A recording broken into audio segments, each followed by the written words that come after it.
สวัสดีแล้วก็สบายดีพ่อแม่พี่น้อง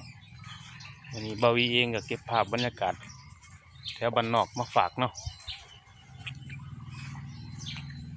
บรรยากาศแถวชนบทนะพี่น้องนะนี่พี่น้องถนนหนทางก็ตามซอยบ้านเพิ่นเนาะก็ยังเป็นแบบธรรมชาติอยู่นะพี่น้องนี่พี่น้องสร้างบ้านสร้างเรือนเพิ่นก็เฮ็ดแบบยังแบบโบราณนี่นะพี่น้องบรรยากาศดีแถวบ้านนอกเขตชนบทเนาะเบิ่งแล้วก็ยังเป็นธรรมชาติอยู่นะพี่น้อง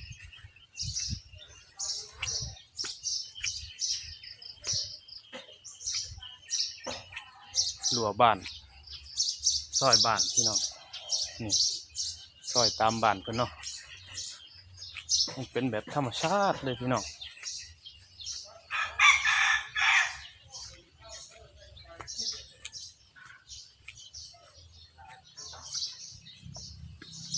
พี่น้องเบิ่งเดินบ้านเพิ่น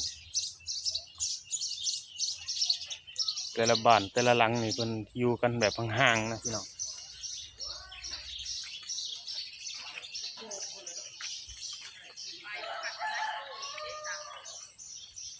เห็นแล้วก็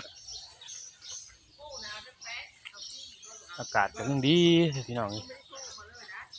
แต่บ้านนอกเขา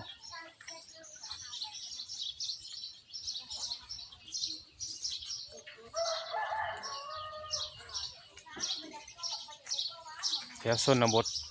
เมืองสวรรณเขตเนาะสปป.ลาวพี่น้อง